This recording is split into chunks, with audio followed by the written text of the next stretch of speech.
All right, so today's workshop will hopefully be a little different. 3 years of teaching on Zoom for Fletcher Music Centers. What an amazing achievement.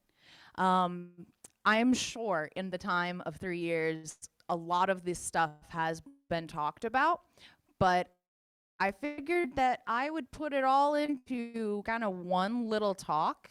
So you might learn some of the features of your instrument that you might know are there, but maybe get some ideas of how you can use them in your daily playing, whether for your friends, your family, your grandkids, all kinds of tools like that.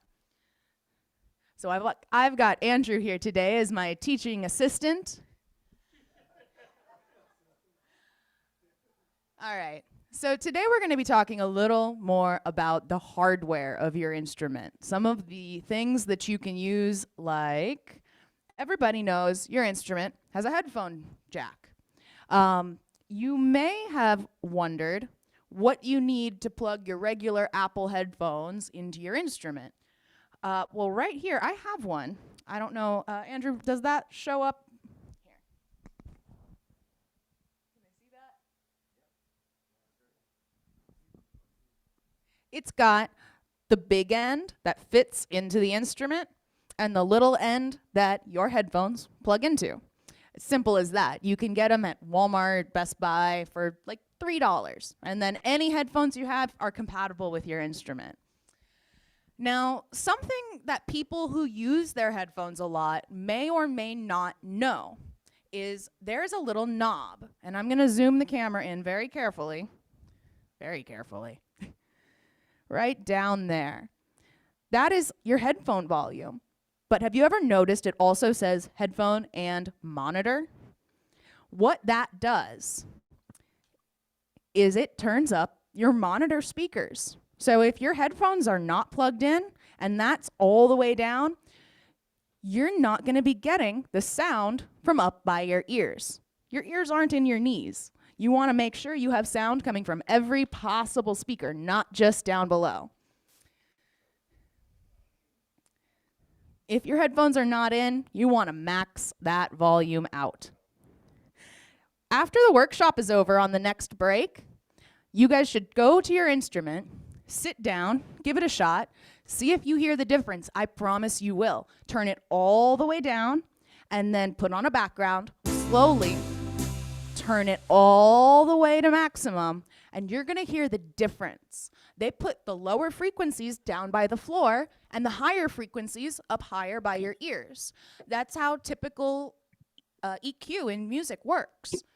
So if you want to get a crisper, clearer sound and you feel like something changed, I hear this a lot. Some people will say, my sound changed, I don't know what happened. And I say, did you use headphones recently? And they go, yeah. Well, you're going to want to turn your monitor volume back up. Now, over by the headphone volume and the headphone jack, there's another port. That port is for a microphone. So we all know that we can sing along when we play, but did you know if you have a big screen instrument,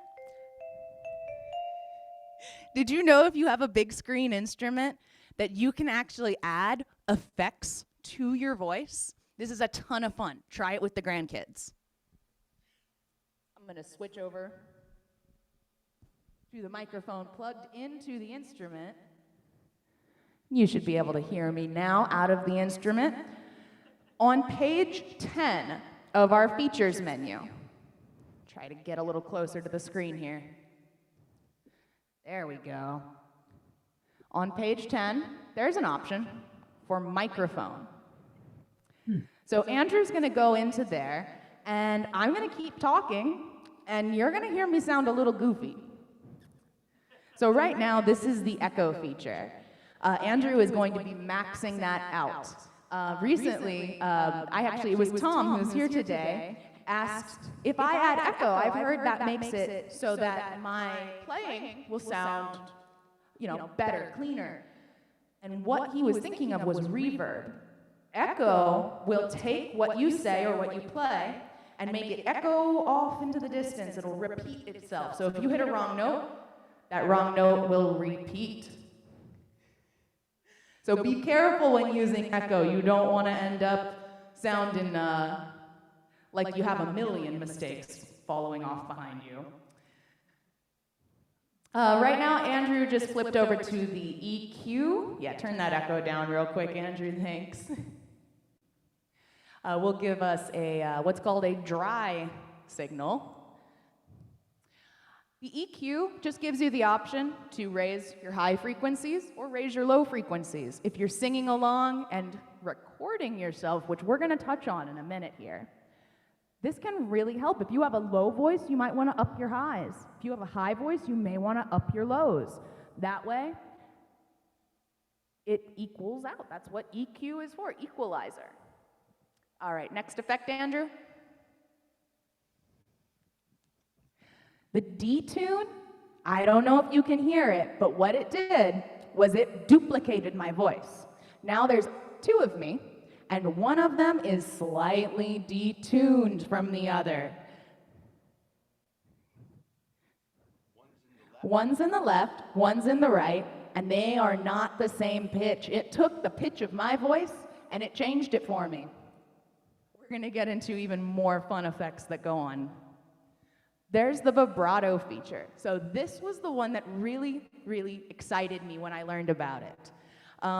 Right now, my voice should sound very close to my face, but here.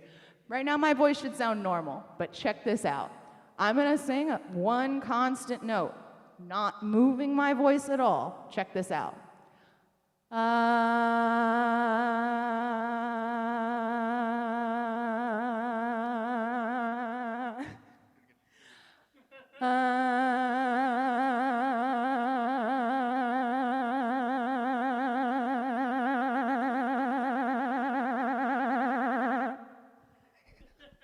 For comparison, I was just singing this. So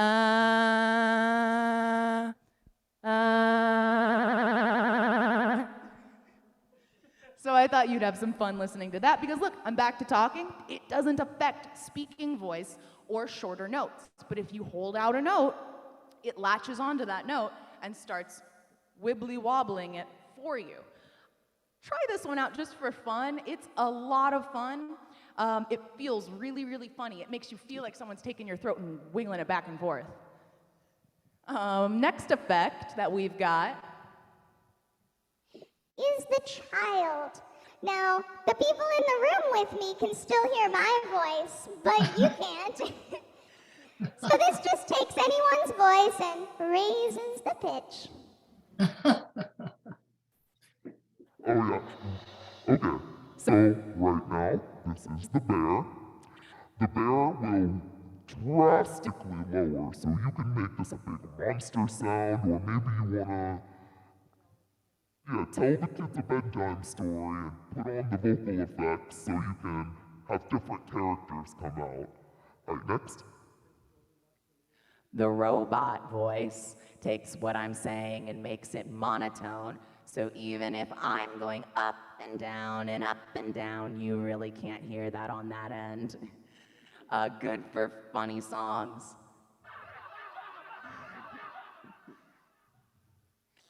The duck. I want to be Donald Duck. I can be Donald Duck or Daisy Duck. Actually, I probably sound like Daisy Duck. Andrew? This is Andrew. I'm sitting over here at the organ. Hey, I sound like a duck. Why do I sound like a duck? Who? Donald Duck. Oh yeah, I remember that duck.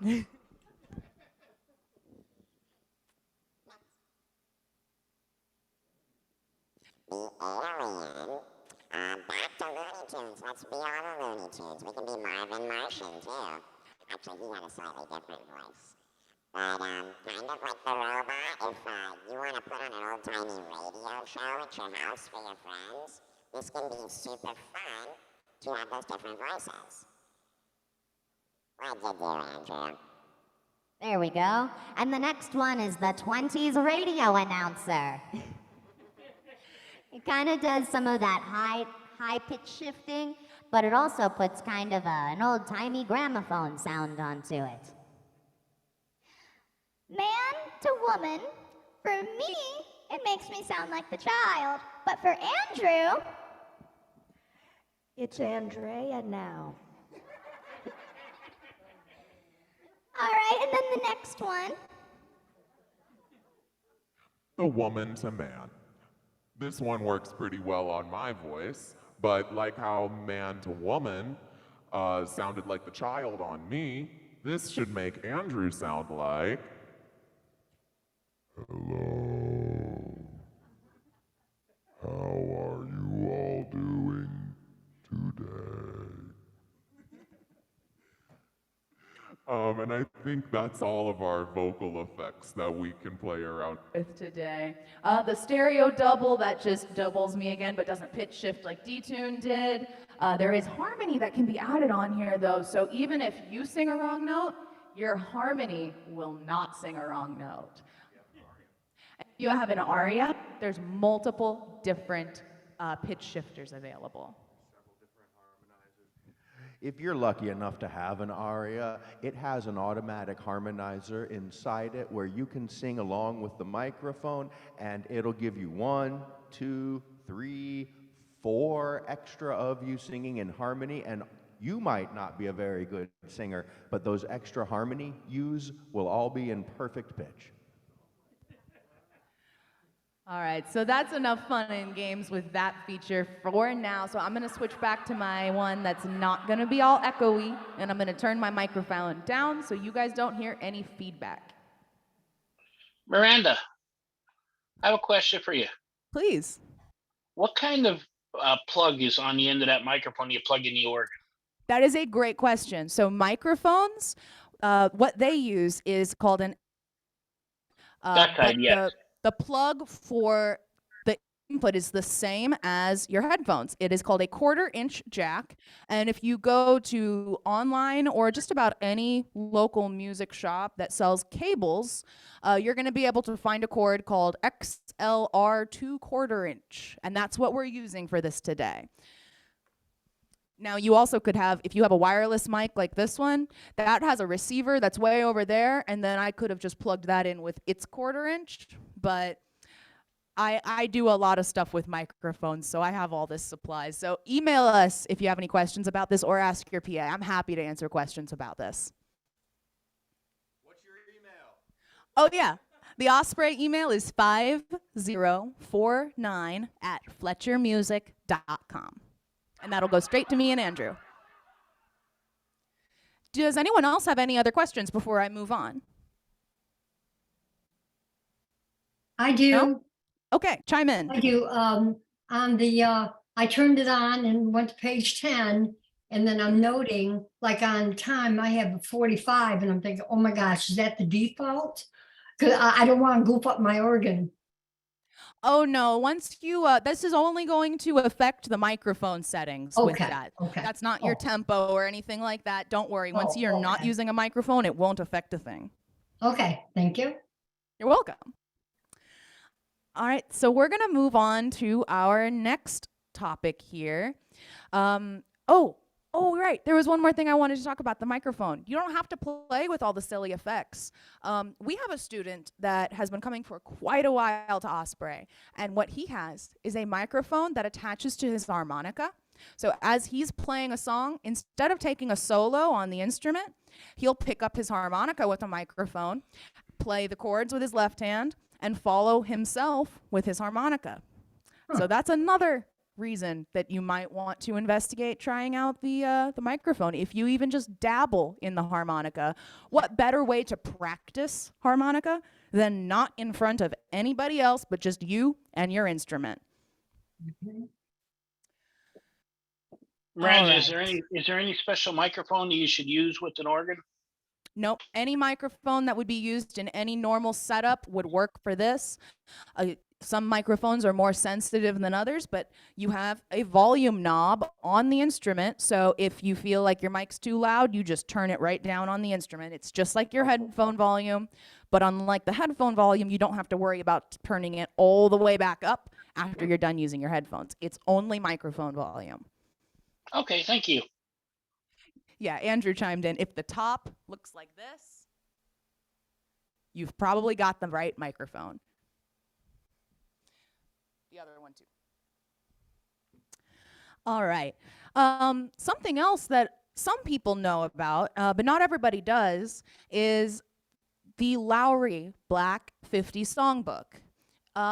If you don't have one, ask your PA or ask me or the office, but there is a karaoke CD that comes along with this. If you have a floppy disk drive or a disk drive, you can pull up karaoke to all those beginner 50 songs. Yeah, I put it on a stick for Andrew, so he's gonna pop that in. We've got a stick for our Patriot. He's gonna put that in.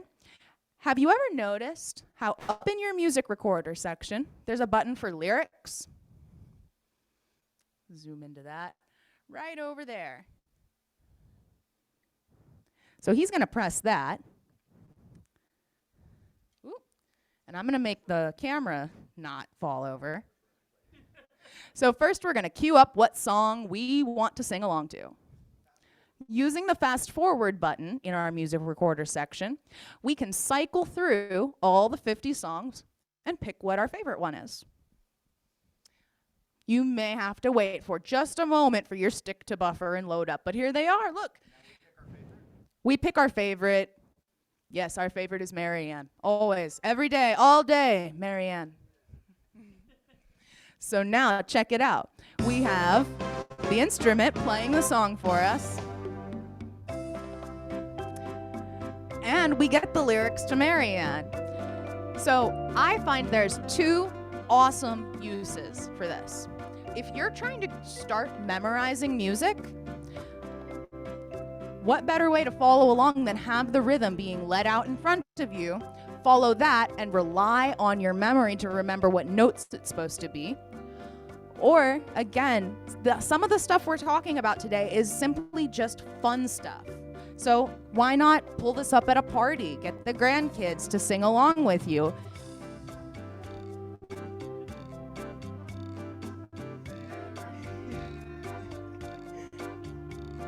I'm not gonna sing Marianne today. Not today. Oh yeah, if we hit custom number 5, if you have a custom number 5, you can also see the keyboard screen and see exactly who recorded that, what they're playing. So that's a great place to talk about what more can we do with our floppy disk or our stick.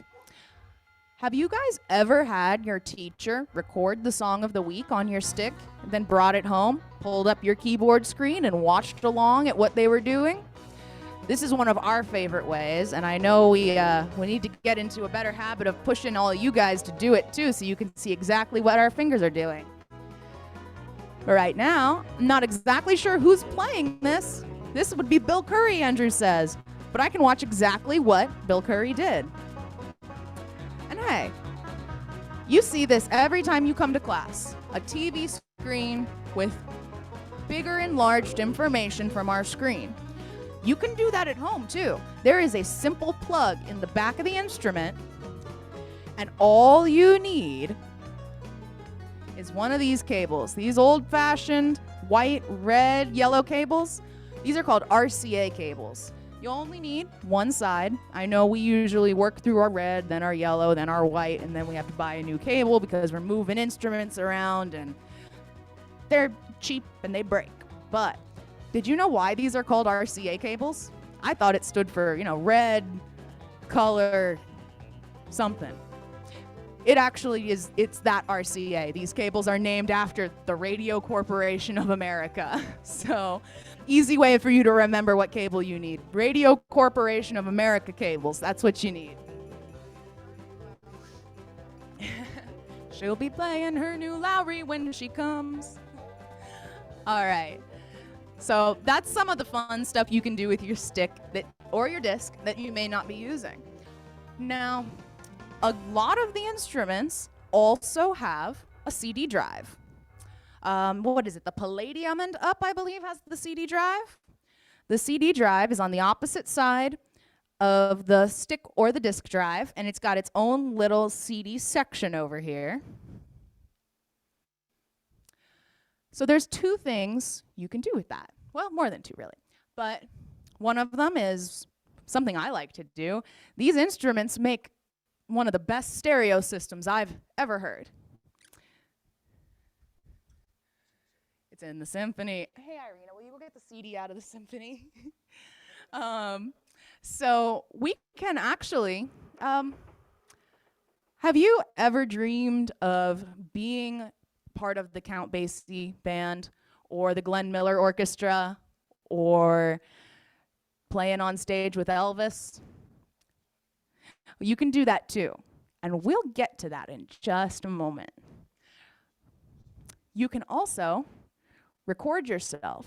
You can cut your own record on these bigger instruments that have the CD drive. We have a blank CD somewhere around here. Andrew's going to scurry off and go find that. This is a great time for questions if anyone has any.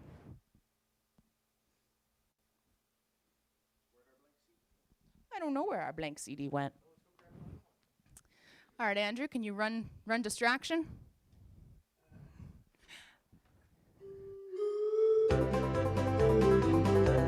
I'll be right back.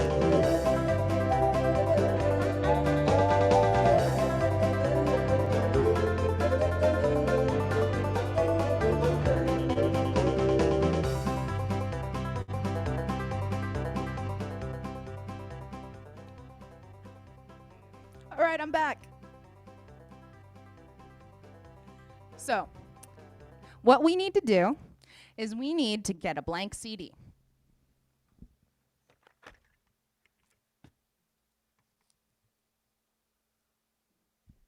You can tell that one's blank because it doesn't have any Sharpie writing on it.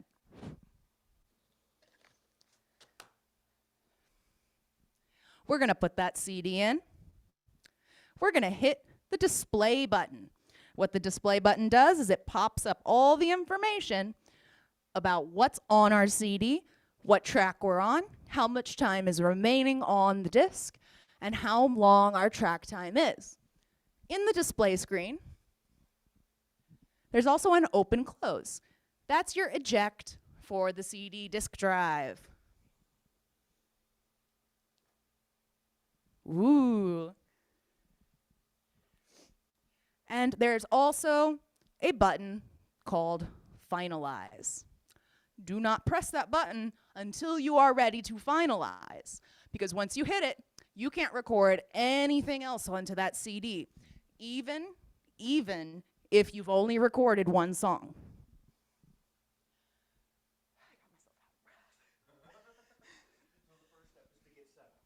First step for recording a song is to get your instrument set up.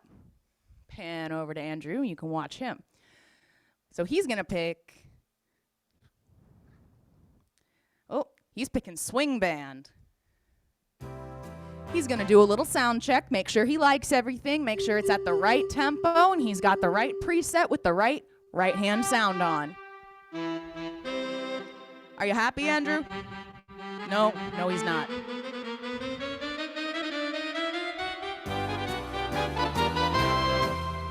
All right, we're all set. That means Andrew's ready to record his first take on his record. So he's gonna hit the record button. It's red. Once the record button starts flashing, after a moment, the play pause button will also start flashing. And that's how you know you are ready to start recording. When you're actually ready to start recording, you hit the play pause again,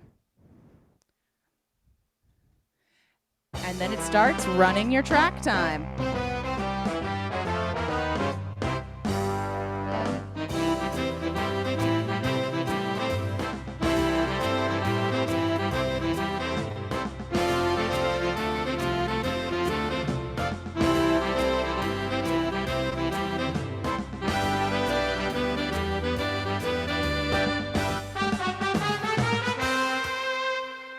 All right, Andrew, you like that? So you hit stop on your recorder, and then it popped up that track 1 is complete. We're not running anymore. All right, so if we want to go and listen back to track 1, we hit play, pause again. And we wait.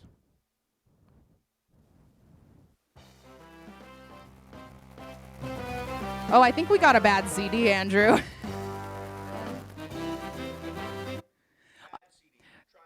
Try again if you get that.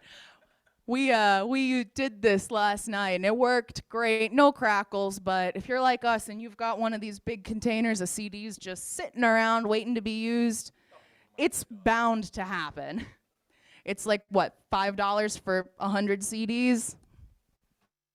Now, there's something I want to mention to you. If you're trying to cut your own record, you want to be careful. Once that track is recorded, that's what it sounds like. We can't edit it. We can't delete it. We can't do anything. It's on there. So, there's another way to record. I recall my teacher telling me it's onto your stick or your floppy disk. So if you have a stick to record onto, put that in your instrument, load it up. You're going to want to use your rewind and fast forward buttons to select the next open slot on your stick. You don't want to record over something that you don't want to delete. So right now, Andrew is scrolling through those 50 Lowrey songs and picking slot number 51. And now he's going to try to take a take. Hopefully he likes this one. All right, ready to go. Wait for the clicks. There they are.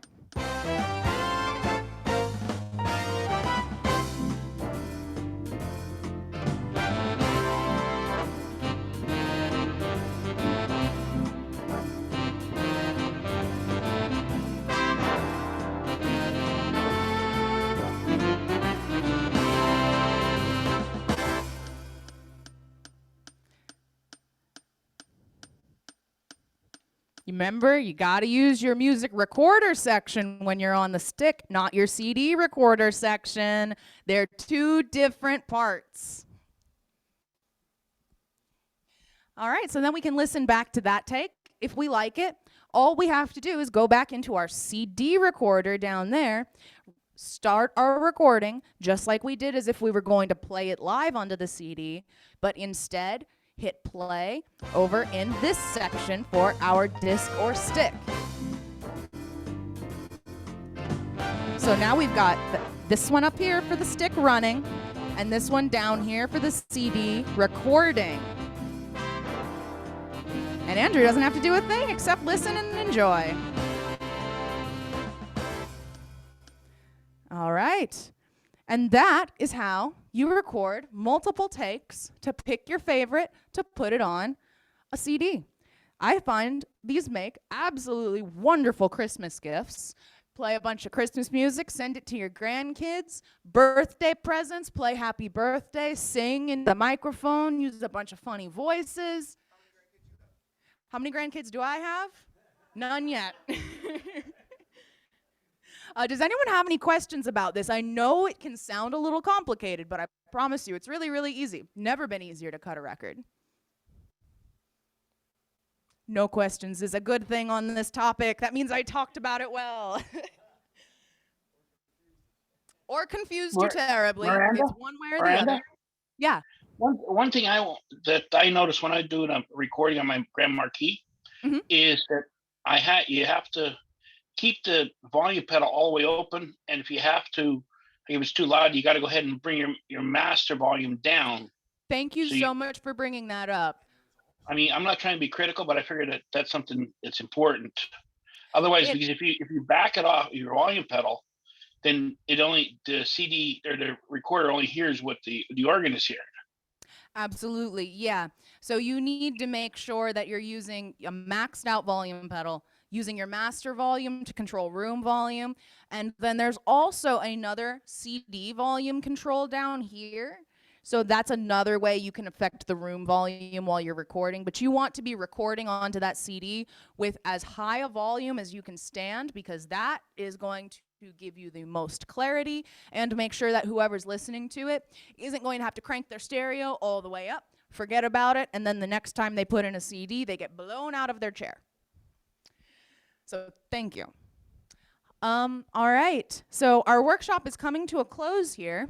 You remember how I talked about, have you ever wanted to be part of the Count Basie Band or the Glenn Miller Orchestra? I know Andrew has. He's very excited about this thought. You can with a CD. Any CD you put in, you can play right over top of. Today, I'm actually going to have Andrew do a duet with Carrie Price. Thanks, Carrie. So right here we have a CD of Carrie Price's music.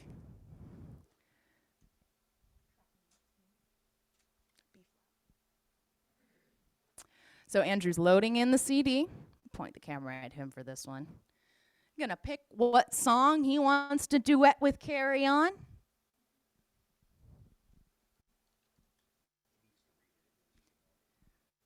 Yeah, sometimes CDs are a little slower. He's over here pushing the button. It's saying, give me a minute. I'm tired.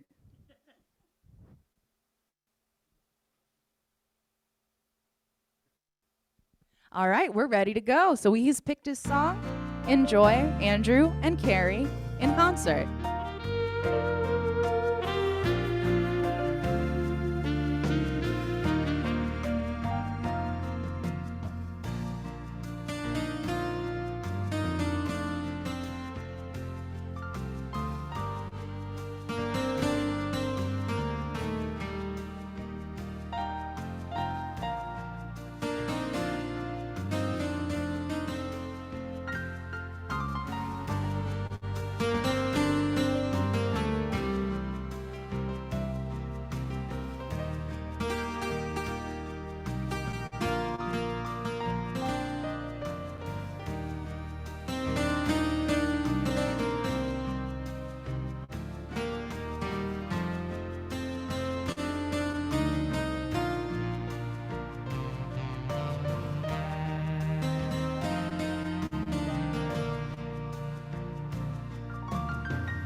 All right, thank you, Andrew. And thank you, Carrie. I hope you're having a great day down in Port Charlotte. All right, so hope you guys liked the workshop. That's the workshop for today. I wanted to give you something that maybe, just maybe, you hadn't thought about even in a little while. So we're going to be back in just a little bit to start a concert, a finale concert at 3:30. Maybe a little bit earlier than that. We don't want you waiting too long. Yeah. So we'll be back in just a short while. Don't go anywhere. Don't change the channel. We'll be right back. Go take a restroom break, change over your laundry, and we'll be right here.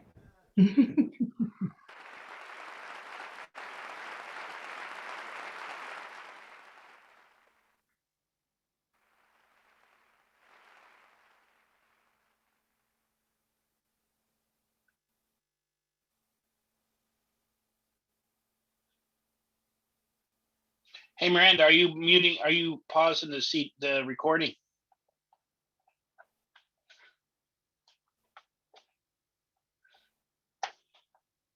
I don't think they did. Okay.